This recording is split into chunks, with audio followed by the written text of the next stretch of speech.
বন্ধুরা আপনারা সবাই জানেন যে বর্তমানে কিন্তু যে কৃষক বন্ধুর ভেরিফিকেশন চলছে এবং এর একটি ফর্ম কিন্তু প্রকাশ করা হয়েছে।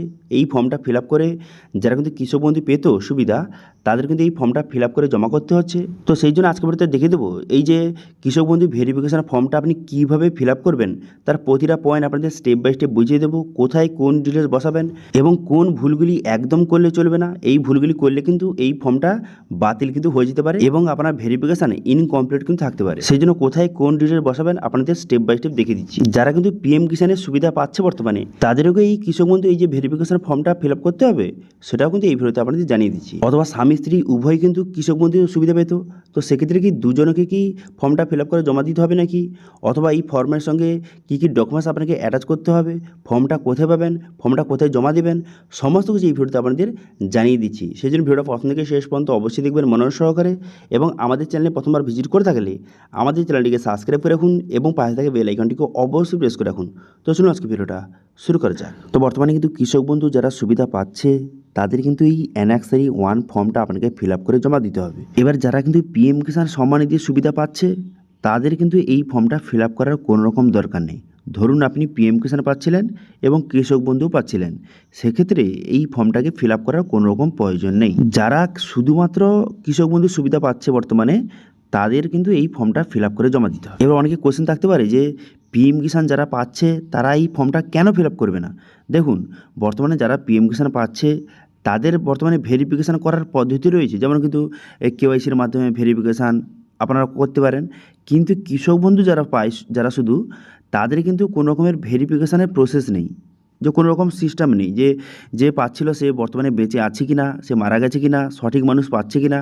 তো ভেরিফিকেশান করার জন্য এই যে ফর্মটা ফিল আপ করে জমা করলেই তবেই কিন্তু আপনার ভেরিফিকেশান হবে এবং পরবর্তী সময় আপনি কৃষক বন্ধুর টাকা তবেই আপনি পাবেন। তো সেই জন্য যারা পিএম কিষাণ যারা সুবিধা পায় তাদের অলরেডি ভেরিফিকেশান হয়ে আছে। তো সেই জন্য যারা শুধুমাত্র কৃষক বন্ধু পায় তাদের কিন্তু ভেরিফিকেশান এই ফর্মের দ্বারাই হবে। আচ্ছা, এবার ফর্ম ফিল আপটা আপনি কীভাবে করবেন এবার ভালো করে মনোযোগ সহকারে দেখতে থাকুন, কারণ যদি ফর্ম ফিল আপে কোনো রকম যদি ভুল করে থাকেন সেক্ষেত্রে কিন্তু আপনার ভেরিফিকেশান কমপ্লিট হবে না এবং পরবর্তী সময় কৃষক বন্ধুর সুবিধা থেকে আপনি বঞ্চিত কিন্তু হতে পারেন। সেই জন্য সঠিকভাবে আপনাকে ফর্মটা ফিল আপ করতে হবে। এরপর সর্বপ্রথম কী করবেন, এই যে অ্যানেক্সারি ফর্মটা আপনাকে নিতে হবে। এবার কোথা থেকে, হয় আপনি ব্লক অফিস থেকে নিতে পারেন, অথবা আপনার পঞ্চায়েত অফিস থেকে নিতে পারেন, অথবা আপনার সুবিধার্থে ভিডিও ডেসক্রিপশানে এর লিঙ্ক কিন্তু প্রোভাইড করে দিয়েছি, সেখানে গিয়ে কিন্তু এই ফর্মটা আপনি ডাউনলোড করতে পারেন। ঠিক আছে, ডাউনলোড করে ফর্মটাকে আপনাকে সঠিকভাবে ফিল আপ কিন্তু করতে হবে। আচ্ছা, সর্বপ্রথম কিন্তু কী বলা হয়েছে, কৃষক বন্ধু আইডি নম্বর। এবার এই আইডি নম্বরটা আপনি কোথা থেকে পাবেন, এটা কিন্তু অনলাইন থেকে খুব সহজে আপনি বার করতে পারবেন। যেহেতু আপনি কৃষক বন্ধুর সুবিধা পাচ্ছিলেন সেক্ষেত্রে কিন্তু আপনি খুব সহজে আপনার আধার কার্ড অথবা ভোটার নাম্বার বসিয়ে খুব সহজে কৃষক বন্ধু আইডি নম্বরটা আপনি পেয়ে যাবেন। তো সেই জন্য কৃষক বন্ধু যে অফিসিয়াল পোর্টালে চলে আসবেন, এখানে চলে আসার পর এখানে নথিভুক্ত কৃষকের তথ্য এই অপশানে ক্লিক করবেন। এই অপশানে ক্লিক করে দেওয়ার সঙ্গে সঙ্গে তারপর নেক্সট পেজ কিন্তু আপনার সামনে ওপেন হয়ে যাবে। হয়ে যাওয়ার পর হয় আপনার ভোটার নাম্বার অথবা মোবাইল নাম্বার অথবা আধার নাম্বার সিলেক্ট করবেন এখান থেকে। আমি এখানে আধার নাম্বার সিলেক্ট করলাম, করে দেওয়ার পর সেই নাম্বারটা কিন্তু আপনাকে সঠিকভাবে বসিয়ে দিতে হবে। সেই নাম্বারটা এখানে বসিয়ে দেওয়ার পর আই এম নটের ওপর এখানে টিকচিহ্ন মারবেন। টিকচিহ্ন মেরে দেওয়ার পর এখানে সার্চ বাটনে ক্লিক করবেন। সার্চ বাটনে ক্লিক করে দেওয়ার সঙ্গে সঙ্গে এখান থেকে খুব সহজে আপনি যে কৃষক বন্ধু আইডি নম্বর অর্থাৎ যে কেবি আইডি নম্বর এখান থেকে খুব সহজে পেয়ে যাবেন এবং এই আইডি নম্বরটা ফর্মে কিন্তু আপনাকে বসাতে হবে। ঠিক আছে, এখানে দেখতে পাচ্ছেন প্রথমে লেখা রয়েছে কেবি আইডি নম্বর। এই নাম্বারটা এখান থেকে আপনি ভালো করে লিখে নেবেন। লিখে দেওয়ার পর সেই ফর্মে কিন্তু এই আইডি নম্বরটা আপনাকে বসাতে হবে। তো সঠিকভাবে ফর্মে কিন্তু এই আইডি নম্বরটা বসিয়ে দেবেন। ঠিক আছে, এরপর বলা আছে যে ক্রমিক সংখ্যা সিরিয়াল নম্বর, এটা কিন্তু আপনাকে বসাতে হবে না, এটা কিন্তু অফিস বসাবে। যখন আপনি ফর্মটা জমা করবেন তখন সিরিয়াল নম্বর আপনাকে দিয়ে দেবে। ঠিক আছে, আচ্ছা এখানে কিন্তু এই যে পাশের এই যে ঘরটা রয়েছে দেখতে পাচ্ছেন, এখানে এটা কিন্তু আপনাকে ফিল আপ করার কোনো রকম দরকার নেই। এটা কিন্তু অফিস এর কাছে ঠিক চিহ্ন মারবে। আপনি যে নাম লিখেছেন অথবা বাবার নাম, অ্যাড্রেস এগুলো লিখেছেন, এগুলো সব ঠিকঠাক রয়েছে কি না, তো সেক্ষেত্রে অফিস কিন্তু এখানে ঠিক চিহ্ন মারবে। এইভাবে কিন্তু আপনার নামের পাশে এখানে কিন্তু ঠিক চিহ্ন মেরে দেবে। আপনার বাবার নাম যদি ঠিক থাকে এখানে ঠিক চিহ্ন মেরে দেবে। এইভাবে কিন্তু এগুলো ঠিক চিহ্ন মারবে। তো সেই জন্য এই ঘরগুলি আপনাকে ফিল আপ করার কোনো রকম দরকার নেই। আপনাকে এই যে ঘরটা রয়েছে এই ঘরগুলিতে আপনাকে সমস্ত ডিটেলসগুলি আপনাকে একে একে বসাতে হবে। ঠিক আছে। তো সেই জন্য কী করবেন, এখানে 1 নম্বর কী বলা হয়েছে, 1 নম্বর বলা হয়েছে যে কৃষক বন্ধুর রেকর্ডে অথবা আপনার ব্যাংকের বইতে যে নামটা রয়েছে সেই নামটা এখানে আপনার সঠিকভাবে লিখতে হবে। তো সেই জন্য আপনি কী করবেন, সবগুলো কিন্তু ইংলিশে ফিল আপ করবেন এবং বড় হাতের অক্ষরে আপনি সবগুলো ডিটেলস কিন্তু ফিল আপ করবেন, তাহলে কিন্তু সঠিক হবে। ওকে, তো সেই জন্য আপনার নামটা এখানে সঠিকভাবে লিখে দেবেন, যেটা কিন্তু কৃষক বন্ধুতে অথবা আপনার ব্যাংকের বইতে যে নামটা রয়েছে সেই নামটা সঠিকভাবে লিখে দেবেন। লিখে দেওয়ার পর তারপর এখানে বলা হয়েছে আপনার পিতার নাম অর্থাৎ আপনার বাবার নামটা কিন্তু সঠিকভাবে বসিয়ে দেবেন, অথবা কেউ যদি মহিলা আবেদন করছেন তার স্বামীর নামও বসাতে পারেন। ঠিক আছে, তবে এখানে ঠিক চিহ্ন মারবেন। আমি এখানে বাবার নাম বসিয়েছি, সেই জন্য এখানে যে ফাদারের উপরে কিন্তু ঠিক চিহ্ন মেরেছি। ঠিক আছে, ঠিক চিহ্ন মেরে এখানে বাবার নামটা বসিয়ে দেবেন। ওকে, তারপরে কী বলা হয়েছে, তারপর বলা হয়েছে অ্যাড্রেস, এখানে অ্যাড্রেসটা বসাতে হবে। এবারে এখানে ঠিকানায় কী বসাবেন, এখানে কিন্তু ভিলেজ, পোস্ট অফিস এবং পুলিশ স্টেশন, এই 3টি অ্যাড্রেসটা এখানে সঠিকভাবে বসিয়ে দেবেন। ঠিক আছে, এরপরে কী করবেন, এরপর বলা হচ্ছে ডিস্ট্রিক্ট, এখানে ডিস্ট্রিক্টের নাম অর্থাৎ যে জেলার নামটা সঠিকভাবে লিখে দেবেন। জেলার নামটা সঠিকভাবে লিখে দেওয়ার পর তারপর আপনি কী করবেন, তারপর এখানে বলা হয়েছে যে ব্লক, এখানে ব্লকের নামটা সঠিকভাবে লিখে দেবেন। আপনার যে ব্লক হয়ে থাকে সেই ব্লকের নামটা লিখবেন। লিখে দেওয়ার পর গ্রাম পঞ্চায়েত, এখানে গ্রাম পঞ্চায়েতের নামটা লিখবেন। তারপর বলা হয়েছে যে মৌজা বা ভিলেজের নামটা সঠিকভাবে কিন্তু লিখে দেবেন। ঠিক আছে, আপনার যে গ্রামের নামটা সঠিকভাবে লিখে দেবেন। লিখে দেওয়ার পর এরপর বলা হয়েছে যে এখানে ব্যাংকের তথ্য কিন্তু আপনাকে বসাতে হবে। ঠিক আছে, আপনার যে ব্যাংকের তথ্যটা সেটা এখানে বসাতে হবে। তো সেই জন্য ব্যাংকের নাম এবং ব্রাঞ্চের নামটাকে লিখে দেবেন। তারপরে আইএফসি কোড, ব্যাংকের আইএফসি কোডটা লিখে দেবেন। তারপরে অ্যাকাউন্ট নাম্বারটা লিখে দেবেন। লিখে দেওয়ার পর তারপরে আধার কার্ডের সঙ্গে কোন মোবাইল নাম্বার লিঙ্ক রয়েছে সেই মোবাইল নাম্বারটা আপনাকে বসাতে হবে। দেখুন এখানে যে ব্যাংকের তথ্যগুলি বসাবেন, যেটা কৃষক বন্ধু দেওয়া ছিল সেই ব্যাংকের ডিটেলসটা বসাতে হবে। ঠিক আছে, তারপরে এখানে আধার কার্ডের সঙ্গে কোন মোবাইল নাম্বার লিঙ্ক ছিল সেটা বসিয়ে দিবেন। বসিয়ে দেওয়ার পর তারপর আপনি কী করবেন, তারপর এখানে আধার কার্ডের নাম্বারটা বসিয়ে দিবেন। বসিয়ে দেওয়ার পর এপিক নাম্বার অর্থাৎ আপনার ভোটার কার্ডের নাম্বারটা বসিয়ে দিবেন। বসিয়ে দেওয়ার পর তারপরে এসি নম্বর অর্থাৎ আপনার বিধানসভার যে ক্ষেত্রের নাম্বারটা সেটা বসিয়ে দিবেন। বসিয়ে দেওয়ার পর তারপরে পার্ট নম্বর অর্থাৎ যে আপনার অংশ নম্বর, বুথ নম্বর যেখানে আপনি ভোট দিতে গিয়েছিলেন সেই পার্ট নাম্বারটা বসিয়ে দেবেন। তারপরে আপনার সিরিয়াল নাম্বারটা বসিয়ে দেবেন। এবার এগুলো কোথা থেকে পাবেন, এই যে এসি নম্বর, পার্ট নম্বর, সিরিয়াল নম্বর। তো সেই জন্য ভোটার কার্ডের অফিসিয়াল অফিসে চলে আসার পর এখানে search your name in voter list এই অপশানে ক্লিক করবেন। এই অপশানে ক্লিক করে দেওয়ার সঙ্গে সঙ্গে নেক্সট পেজ ওপেন হয়ে যাবে। হয়ে যাওয়ার পর আপনার ভোটার কার্ডের নাম্বারটা বসাবেন। তারপরে স্টেটটা সিলেক্ট করবেন।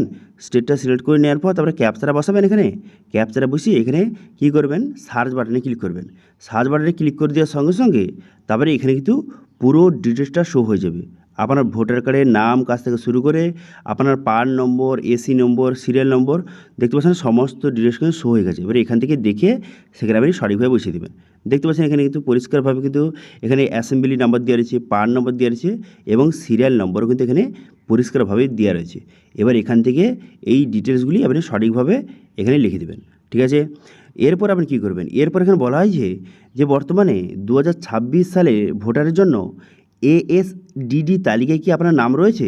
এবার এই এএসডিডি এর মানে হচ্ছে যারা কিন্তু এসআইআরের সময় অনুপস্থিত ছিলেন, অ্যাবসেন্ট ছিলেন, যারা কিন্তু এসআইআর জন্য উপস্থিত ছিলেন না, অনুপস্থিত ছিলেন, তাদের একটি তালিকা কিন্তু তৈরি করা হয়েছিল। সে কোনো মারা গেছে, অন্য জায়গায় চলে গেছে, সেক্ষেত্রে তাদের একটি তালিকা তৈরি করা হয়েছিল। সেই তালিকায় কি আপনার নাম রয়েছে, যদি থেকে থাকে ইয়েস করবেন, অন্যথায় এখানে নো কিন্তু সিলেক্ট করবেন। ঠিক আছে, নো এখানে কিন্তু লিখে দেবেন। এরপর এখানে কি বলা হয়েছে, এরপর বলা হয়েছে যে আপনি কি ট্রাইব্যুনালে আবেদন করেছিলেন এবং আপনার অ্যাপ্লিকেশানটা এখনও মতো পেন্ডিং অবস্থায় কি রয়েছে, এরকম যদি হয়ে থাকে সেক্ষেত্রে এখানে ইয়েস করবেন, অন্যথায় এখানে কিন্তু নো আপনি লিখে দেবেন।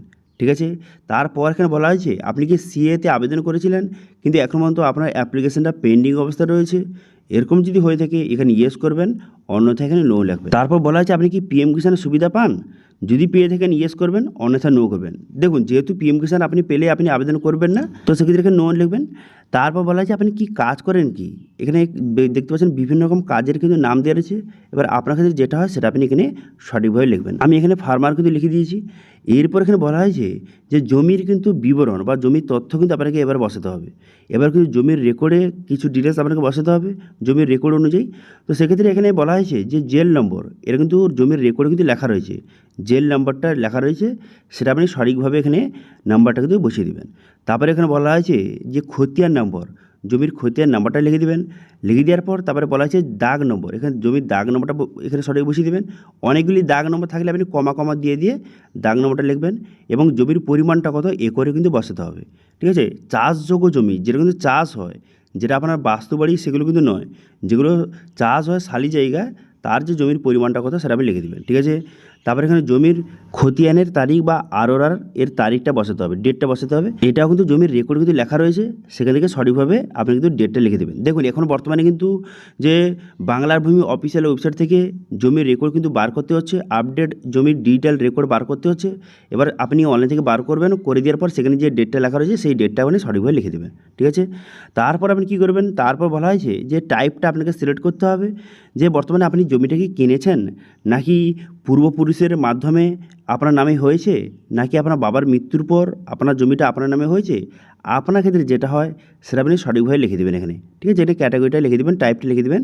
লিখে দেওয়ার পর তারপর আপনি কী করবেন, তারপর এখানে বলে দেওয়া হয়েছে যে বর্তমানে আপনি কি ইনকাম ট্যাক্স প্রদানকারী, আপনি কি ইনকাম ট্যাক্স দেন।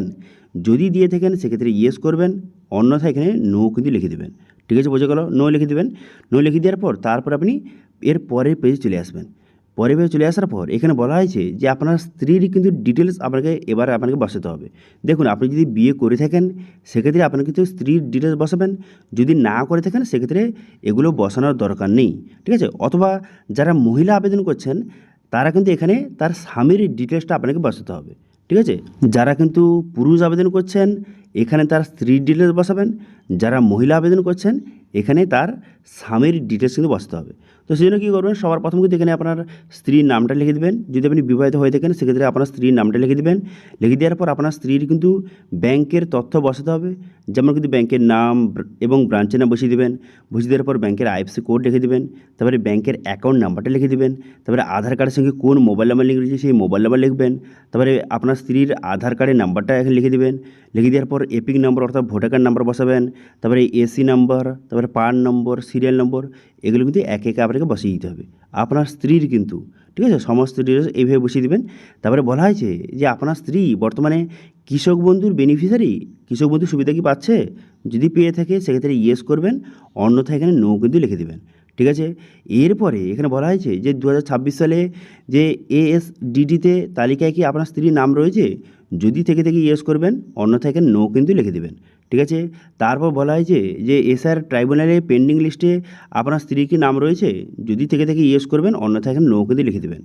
এরপর বলা হয়েছে যে সিএতে পেন্ডিং অবস্থা কি রয়েছে, এই লিস্টে আপনার স্ত্রীর নাম রয়েছে, যদি থেকে ইয়েস করবেন, অন্যথায় এখানে নো কিন্তু লিখে দেবেন। ঠিক আছে, সঠিকভাবে কিন্তু নো নো লিখে দেবেন। তারপর আপনি কী করবেন, এখানে বলা হয়েছে যে আপনার স্ত্রী কি পিএম কিষাণ সম্মান নিধির সুবিধাভোগী, যদি হয়ে থাকে ইয়েস করবেন, অন্যথায় নো করবেন।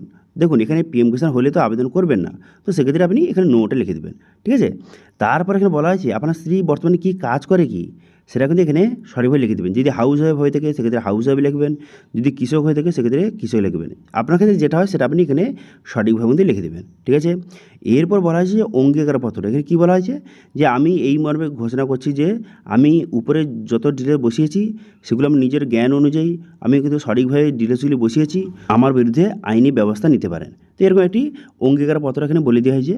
তারপর আপনি কী করবেন, এখানে বলা হয়েছে আপনার সিগনেচার, এরপর সঠিকভাবে এখানে আপনার সিগনেচারটা করে দেবেন। ঠিক আছে, আপনার কিন্তু সিগনেচারটা সঠিকভাবে করে দেবেন। সিগনেচার করে দেওয়ার পর ব্যাস আর আপনাকে কোনো কিছু করতে হবে না। এরপরে কিন্তু নিচেরগুলি এগুলো কিন্তু অফিস ফিল আপ করবে, অফিস কিন্তু এখানে তার স্ট্যাম্প মারবে, সিগনেচার করবে এবং সঙ্গে আপনার নাম, এখানে কিন্তু আপনার নাম কিন্তু লিখে দিবে এবং বর্তমানে আপনার মোবাইল নাম্বার সেটা লিখে দিবে এবং কিন্তু এখানে আপনার সিরিয়াল নম্বর, কৃষক বন্ধু আইডি নম্বর, এগুলো কিন্তু সঠিকভাবে একে একে লিখে দেবে। এগুলো তো অফিস করবে। ঠিক আছে, অফিস কিন্তু লিখে দেওয়ার পর তারপরে অফিস কিন্তু এখানে সিগনেচার করবে, স্ট্যাম্প মারবে, মেরে দেওয়ার পর এই যে অ্যাকনলেজমেন্ট রিসিপ্টটা এটা কিন্তু কেটে আপনাকে প্রোভাইড কিন্তু করে দেবে। এই যে নিচের অংশটা এটা কিন্তু কেটে আপনাকে প্রোভাইড কিন্তু করে দেবে।